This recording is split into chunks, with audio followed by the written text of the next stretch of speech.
Welcome to Eagle Eye. What a break from Manolo! Interviewing your favorite USA Eagles around the globe. Tony Lamborn into the 22! Now, here's your host, Bill Baker. Hey everybody, welcome to Eagle Eye. In this episode, USA Rugby head coach Gary Gold joins me from his home in South Africa. We talk about replacing Blaine Scully's leadership on the team and the abundance of leaders this team already has. He goes into great detail about many of the Eagles playing overseas, the technology involved with keeping up with these players, and the difficulties of building a player pool with athletes from around the U.S. and abroad, and what impact does MLR have on USA Rugby's future? All that and more, next. Well, hey Gary, thank you for joining me, and giving me this time. I really appreciate it. What are you up to right now, and where are you? I'm still in lockdown in Cape Town. I managed to get out of the States in, just at the beginning of COVID and then haven't been able to get back. So, trying now to get flights to go back quite soon as possible. So, really chomping at the bit and got lots to do back home. But we've been pretty busy at the moment now, trying to stay in touch with the players on a regular basis. And then obviously with all the happenings going on at the USA office, we've been pretty busy coming out of Chapter 11 and, obviously putting plans together to hopefully get to play quite soon. And what's that look like? Are there intentions of playing at the end of the year? The intentions, again, obviously we're still very COVID reliant at the moment now. So, it's very difficult for us to make any hard and fast calls. But we're holding thumbs that, we might be able to get a couple of games in, but it depends. It depends on travel and, there's lots of restrictions around where we're going to be able to get players into camp and, what's going to happen to the overseas players. So hopefully we'll know. I believe the deadline is for us to know in a couple of weeks' time. Let's speak about some of these USA players that I'm sure you've been communicating with already. Well, one of them just retired, so Blaine Scully. How do you replace a leader and a player like him? It is difficult. If I can, say with respect, I don't necessarily think, great contingency plans were put into place over the last handful of years. And I must take responsibility for that as well, obviously. But again, Blaine's still a relatively young guy. Yeah. And I suppose it wasn't necessarily on the forefront of our minds that he was going to retire. By his standards, I think he's post 30 and he's had a great career, but it was probably something we didn't think a lot about. And so it is difficult. The fact of the matter is he's an exceptional leader as well. And he's such a charismatic guy within the squad. So that's always going to be difficult to replace, no matter what team you are. But in saying that, we've got some really great guys in the squad at the moment. We've got some guys who are going to take responsibility. AJ is obviously playing really well at the moment. He's directing the sale team very well at the moment. Paul Asike is playing well. Bryce has shown amazing leadership qualities in the teams that he's played at. Nick Savetta runs the line out really well. Cam Dolan does very well. Tony Lamborn's done very well. So again, not necessarily guys that, originally people would have thought of in that position, but there are a lot of guys out there who are doing leadership roles. Nate Breakley did an outstanding job, in my opinion, for Rooney and is a really calm, level-headed guy. So, and that's just to name a few. There's a handful of other guys that Marcel has captained the team before and obviously does have fantastic leadership skills. Nate Augsburg has been brilliant. So actually, when you start going through the list, you realize, we've got some really good senior heads who've been around the block a while, and I'm excited to get back with all of them. Speaking of Marcel, you have some history with him. You coached him at, Western Province? Is that correct? We sort of missed each other a little bit. I just left Western Province and gone back overseas when Marcy came through the ranks here. But I did some stuff. I was coaching overseas, and I did a little bit of consultancy stuff with the University of Cape Town when he was still at UCT. In fact, the year that they won the Varsity Cup down here, and then later the year he got capped for Western Province. So I didn't at the time actually coach him, but I knew who he was, and our paths did cross, yeah. So in your opinion, how has he grown as a player since then? Yeah, he's been absolutely fantastic. Again, you're asking me, I'm slightly biased to all our guys. Obviously the reason I've picked them is because I rate them all so highly and because I've got such a soft spot for them. But Marcel particularly, I mean, he genuinely is just a natural leader. He's one of those guys who earns and commands respect just because of the way he trains. He's an ultimate professional. I'm just delighted to see that his career has gone on from those early days at UCT, that he got acknowledged at Western Province a little bit and then got a little bit neglected. And then I'm really happy that he was picked up and, got to play so much Super Rugby in Australia. And then obviously international rugby, and he's been a pillar of strength for us. And when we actually, Blaine was injured in 2018 for a while and was touch and go whether Blaine was going to be able to play in one or two games. And I have a funny feeling, I think he missed one or two of the ARC games. I think he missed the ARC final game, actually. I think you're right, yeah. And it was interesting because a couple of players came to me and said to me, Marcel is a good bet. Marcel is a good bet. And Nate was already part of our leadership group, so that it was an easy decision for us. But, Marcel was a fantastic help and significant in that role. And, he's come on in leaps and bounds and, still trucking it out there for the Force at the moment. It's just a bit of a pity for the Force that I think their years of not being involved in Super Rugby has caught up a little bit with them, and they're just a little bit behind the black ball at the moment now. So looking at AJ McGinty, obviously he's back full strength. He had these last 3 matches he played phenomenal. Clearly he's one of the best fly halves in Premiership Rugby. What separates him from the other fly halves? AJ's got a really level head. He's a fighter. He's a competitor. I mean, he's a feisty Irishman. Make no mistake about that. But he deals so well with the pressure situations. I think he performs. The better the pressure situation, the better AJ performs. Again, the sail run at the moment now, again, I'm not on the inside, so I can't comment about, I'm not saying this is absolutely the fact that I know it's the truth, but from the outset is AJ was obviously recovering from some injuries that he had. In fact, he had shoulder surgery. That was an injury that's been bugging AJ for as long as I've known him, as long as we've been in the Eagles. So I'm delighted that he got to go away after the World Cup and get it sorted out. And he must have been feeling fantastic post the injury, and then didn't make the team initially. And then you saw the fighting spirit come out in him, And then when he did get his chance, he took it. And the great thing to see is that, when a guy's fighting for a place like that he steps up to the plate as Age did, So. I mean, he's been commanding. He's got a very good all-round game as well. So his running game is good. He's an outstanding defender. He's one of the bravest 10s there is around in world rugby at the moment. Actually, right. I mean, he's a tough bugger. He will go into places where other fly halves will run away from, and he's not a defensive liability. He's a defensive strength there for you as well. So from that side that part of his game is very good. His running game is very good. And his kicking game has come on really well. And then obviously his kicking off the tee has been very good as well. So, I mean, he's pretty much got an all-round game. Maybe 1 or 2 yards short of being the quickest guy around. Yeah. But, no, just kidding. He's still, he's a big guy as well, So when he takes it to the line, he's not a small guy. He's going to ask questions of the defense when he takes it to the line. So when you look at another big guy like Paul Lasike, I'm assuming you're glad you don't have to game plan against a man like him. How is that? Is that somewhat of a nightmare for opposing coaches? Because there's not a lot of centers his size, there are centers his size, but not the kind of wrecking ball he is, where maybe he gets the gain line extremely fast and low. I mean, that's got to be extremely difficult to coach against. Yeah, it's tough. Ironically enough, you asked me about AJ and Sale, but they've got the same thing with Ruan Janssen van Rensburg, and they use him very well as well. So it's a situation of, when you are training against a guy like that, when you are coaching against a guy like that, that it's hard. You've got your work cut out for you. And the irony as well is that he's actually got a very good passing game as well. So if you do load an extra defender, and you are going to have a situation that he's going to then slip off, and he's going to get the passing game going well. So what I mean is, if you put 2 defenders on him and you think he's just going to truck it up, then there's going to be space out wide. He's got that ability to play that passing game. And, something we definitely have identified we need to use him better for.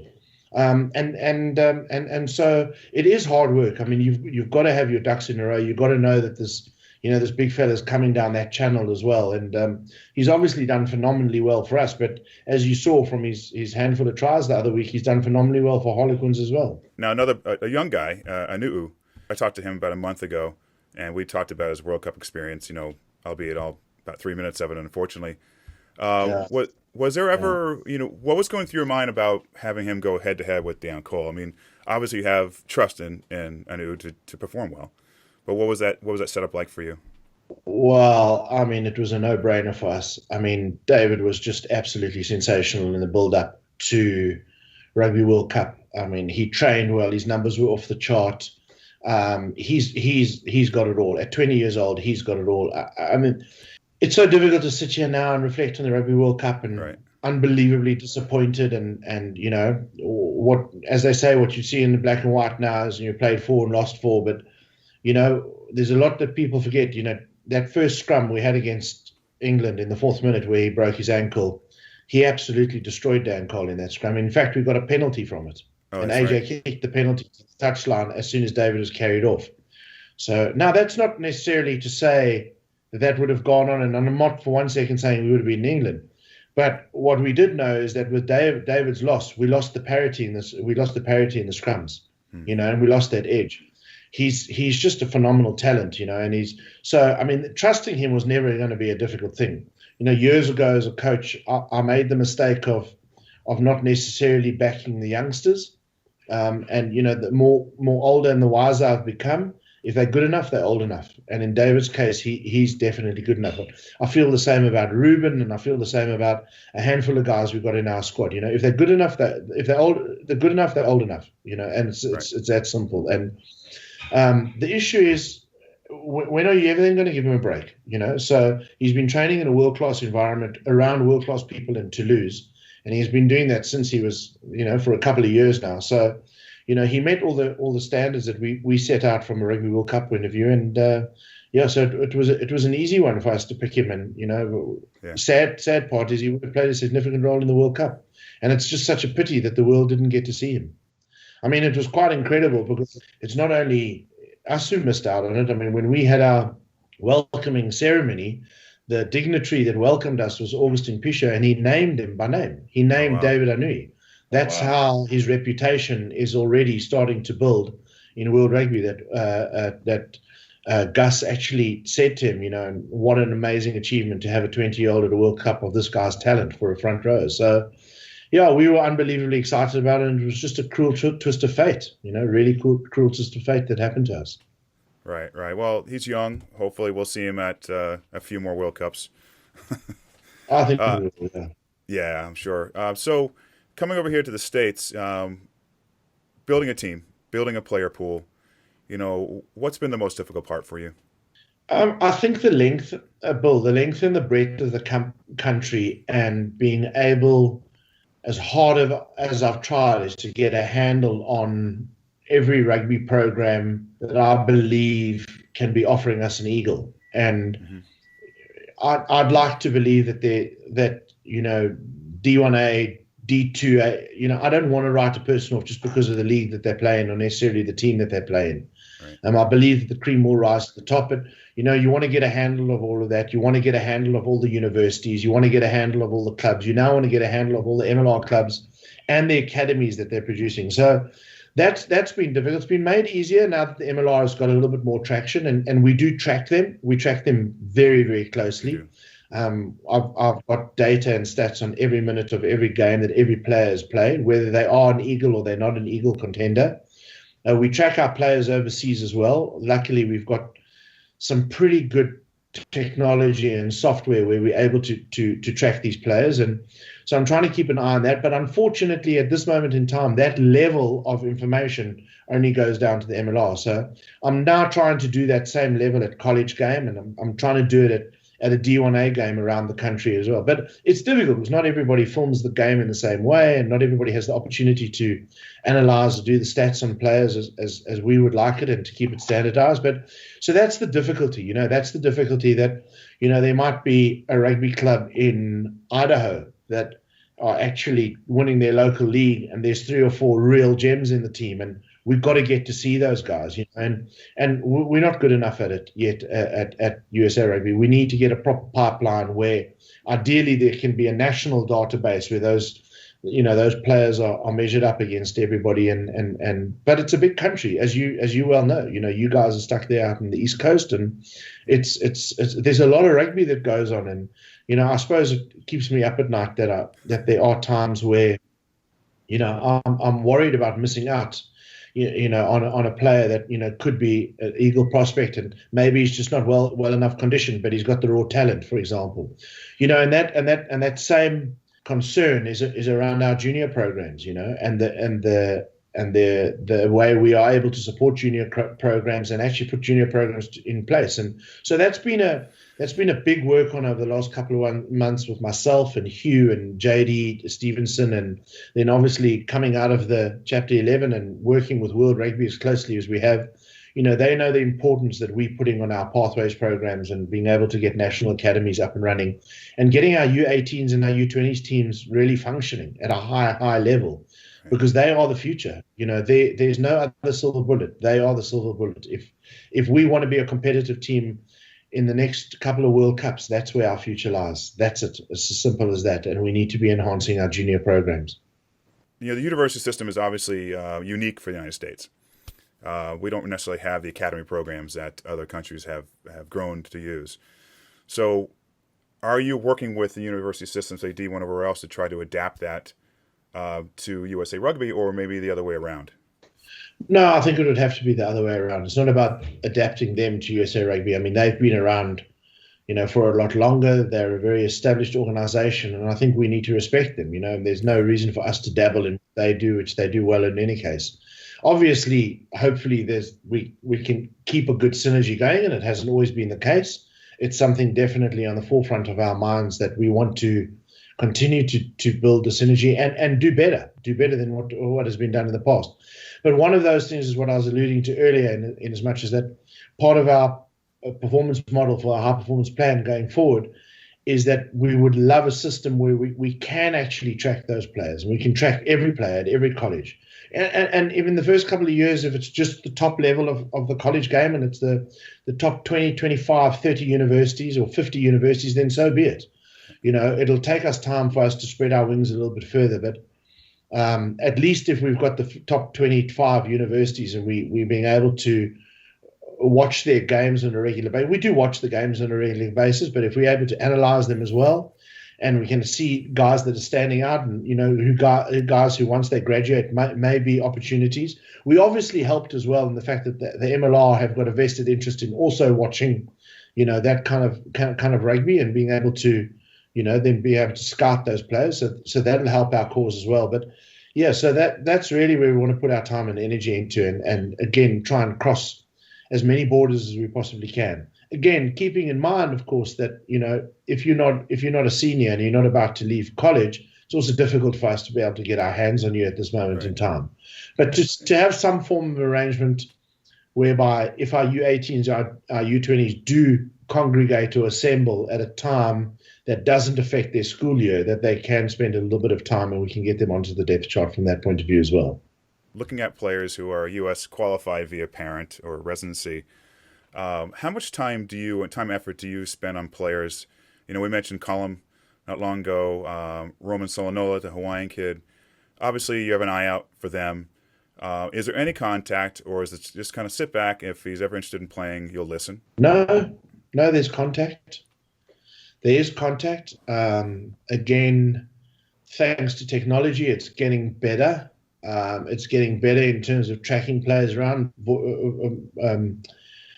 We are doing a better job at trying to find out if there is some parentage and if there is some form of a link. A lot of the time, the players themselves will let you know about it. And a lot of the time, some of the players don't even know that they've got an opportunity. If they had a grandparent who was born in America, they may not necessarily know it. It happens a lot with some guys based in Ireland. It happens a lot with the Polynesian guys, that they have had a grandparent who was maybe born in America and therefore he's eligible to play. But, we also have a situation as well, Bill, where you've got players who maybe if they are Irish born, they want to give it a go there. Right. Callum Black was a perfect example of that. Guys who were qualified. So we are on the lookout for that. But I wouldn't want. We are on the lookout, and we've got a good program for that. And again, as I say, with modern technology and the way there's apps around now that are following every single game, we now are able to pretty much follow every professional league, and I do follow every professional league in the world and get the data on all of those players. And a lot of those players' profiles are pretty well known, but between ourselves or the analysis company or the app company, they'll capture enough information, and then you do stumble on some good kids. But you wouldn't want to do that at the sacrifice of being able to be able to put your time and energy into building the guys that are already in America and already have made it known. And I'm not saying that has happened in the past, because I don't think that's a fair comment. Right. But I'm acutely aware that I wouldn't want to necessarily be going to pluck Irishmen and Australians and Samoans and Kiwis and South Africans and French guys who've got a bit of parentage at the sacrifice of being able to do a good pathways program. And we don't do a good enough pathways program at the moment yet, or USA Rugby haven't previously. So that's where we also want to put our time and energy as well and develop the game here, do player development courses, coach development courses, referee development courses. So it is a bit of a juggling act, but luckily as well, there's loads of agents out there, and those players have got good agents. So a lot of the time you do get the opportunity where they give you the feedback and they let you know that those players are available. With the MLR, as it gets stronger, do you feel like we'll keep on, what am I trying to say? We'll still have a portion of our player pool, say the elite players, still playing overseas. It's still going to be a big draw for a while. Would that be accurate? It will be a big draw. And the truth of the matter is, the money that the MLR are playing at this moment in time is, per player is not yet across the board in the same league as what an AJ or Paula CK or Nick Savedo or Greg Peterson are earning over there. And we have to respect that because they're good enough players and they command those salaries. But it's swinging. I mean, again, the depth chart that we've got at the moment now, which is nearly 60 players that we're monitoring at the moment, and that fluctuates all the time, obviously. Now it's not fluctuating because we're not playing. But if you had a gun at my head and, I were to give you the depth chart of 60 players we're monitoring, 70% of them are in America. So, that number is slowly but surely, going down. If you take, for example, off the top of my head, Bryce, for example, has left London Irish and he's come back to the States. Will Maggie has left London Scottish and he's come back to the States. Nick Saveda's at Oxford, but I think he's going to potentially look to play MLR rugby. So it's good that the guys are seeing that there's enough of an attraction, and the MLR is an attraction. It is, and it's getting better. And I'm very excited about the potential of where the MLR goes. So it is important that they come back, but there is going to be, your point's well taken, there is still going to be a level of player that is still playing overseas. What you want to be careful of, though, is you want to be careful of the player who's not getting game time not getting game time. He's got a contract overseas. He's not getting game time, but he's getting a decent enough salary. And he would be a starter in an MLR club because he's in the Eagles setup.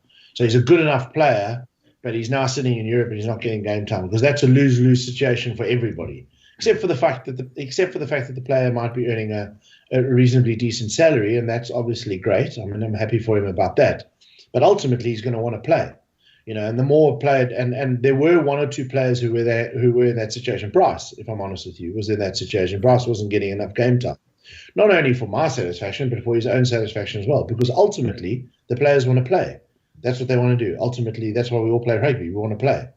So again, at international rugby, from our point of view, that's where it starts getting a little bit concerning. Where Paul playing weekly and AJ playing weekly, and the guys are getting good runs at the moment. That's great. That's wonderful for us. And, they bring the experience to the camp, and it makes a huge difference. Yeah, and mentioning the playing time, looking at Joe Taufa, it seemed like after the World Cup, he kind of dropped off the Worcester radar. Any thoughts about why that happened? Was it his game, or just maybe the writing's on the wall that it was time for him to move on? Yeah, that was a big disappointment for me. Joe had an unbelievable 2018, as you know. He played superb rugby. I think he showed everybody, the world, and us. He showed the club what he could do. And I don't know the answer. I don't know the answer why after 2019 when he went back there he fell off the radar. I assume the club had some concerns about him, but again, that's the type of situation that I think that could have sat down with Joe and had a conversation about it. Was he tired after the World Cup? I don't know, and it's probably not my place to comment because I wasn't around and I don't know why I didn't get game time. I can tell you in the time that I was there, he was a very key figure within the squad, and he played on a rotation. There were other hookers that were playing there as well, but boy oh boy, he made a big impact when he came on or when he started. And he's got a great game, and so I have no idea why he fell out, but it was very disappointing, and it's sad for him that he had to move on. I don't know if he had to, if he chose to, but so I don't know the answer as to why he fell off the radar, and I think it's probably it's a little bit of a situation that when I think he believed they didn't have the faith anymore, they weren't picking him. Probably then from his own point of view as well, his mind probably started wandering. And the fact that he did go to another club meant he was probably looking around. So, yeah, it's a bit of a disappointment. But, the World Cup was, it took a lot out of a lot of our players. It was, we had a little bit of a time to prepare, not as long as other countries, unfortunately, but we had a good preparation time, and we pushed the guys really hard. We pushed them really hard. The other thing is as well in Joe's slight defense as well, I don't know if you remember, but he really, really struggled with a foot injury last year as well. That's right. And he just couldn't shrug it. And it was a difficult one, a little bit like AJ with his shoulder and a little bit like TT with his foot and a little bit like Eric Fry. I mean, it was like beyond a joke that we had Eric, TT, and Ollie and Joe, who were all struggling with almost the same foot problem that they had, and it relatively crucial for our front row players to not have ankle and feet problems. So I think that was a downer on Joe, and I think he felt really down, the fact that he was sore the whole time he was playing, and I think maybe when he went back to Worcester, I mean, he was hoping to maybe get better, and maybe it didn't heal itself. So Gary, to wrap it up a little bit here, let's just briefly talk about your experience so far with USA Rugby. Obviously some ups and downs, but you've had some really big wins. Obviously Samoa, Scotland. But how has the experience been for you? Look, I've loved it, Abel. I've really loved it. Obviously, it's got its challenges, but every job does have its challenges. I mean, every place I've worked at has got a challenge that maybe has a different face on it. But our challenge is obviously financial. We don't. It's not something that's not known fact. We don't have an insurmountable amount of money, and we have to run programs on a very tight shoestring, and that's difficult. That's difficult because I'm not talking about the players flying first class around the world, because that doesn't happen. It's not going to happen with us. Mm-hmm. I'm talking about that the nutrition is never compromised, and that the guys can sleep in beds, that the beds aren't too short, and that the environment that we can produce for them shows them that we're professional about what we're wanting to do. You know what I mean? That the kit is adequate and the equipment is adequate, and that the information and the IP that's coming from the coaches is as good as anywhere else. That it cannot be on the same level or worse than what they got at their clubs. And I'm not saying we've ever got it. We've always got it right, but that's what the standards are that we need to set. So that's been a challenge, because that unfortunately those standards come with a price. If we want the guys to have an insurmountable amount of food, then it's going to come at a price. It's just simple economics, and that's where it becomes a challenge. You've got to pick and choose your fights a little bit cleverly. So, but in saying that, I've loved it. I found the professionalism of the guys that come into camp, the American guys, has been as good as anywhere I've worked with any team in the world, whether it's as good as it was with the 4 years of the Springboks, or at a club rugby in Bath or Newcastle, or in Super Rugby in South Africa, or in top league rugby in Japan. The professionalism of the guys has been absolutely outstanding. They know what it takes to be a high performance athlete. Work ethic has been fantastic. I think we're very lucky that we've got such a great group of guys, and we've also had a great group of management. I mean, Dave Hodges was a fantastic support to me for a very long time while I was there.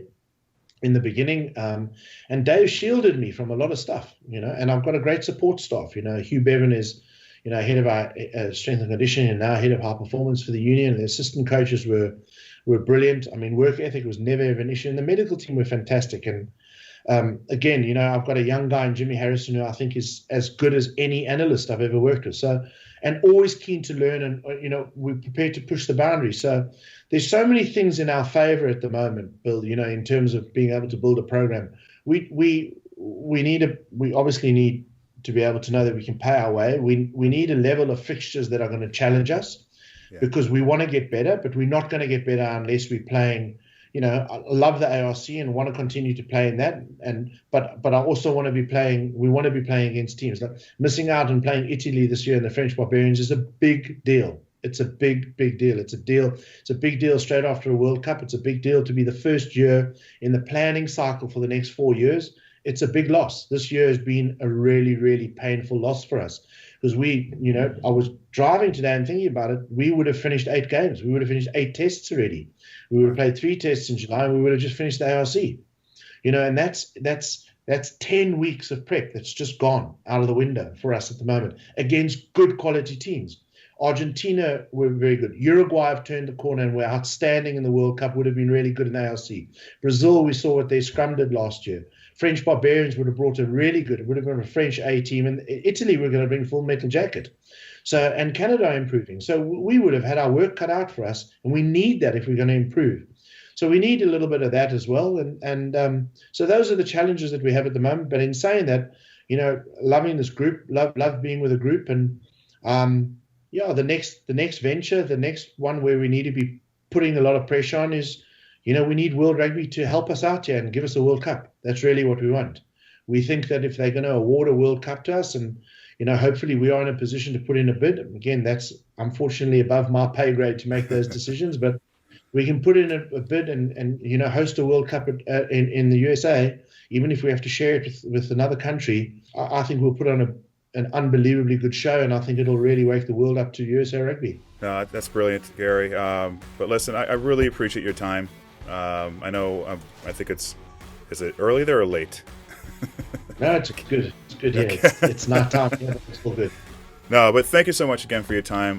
It's been a joy to see how the team's done underneath you, and the sky's the limit, I feel like, for us. Yeah, thanks, Bill, and thanks for inviting me on the show. It's been good to follow you guys. I appreciate your support. Yeah, thank you so much.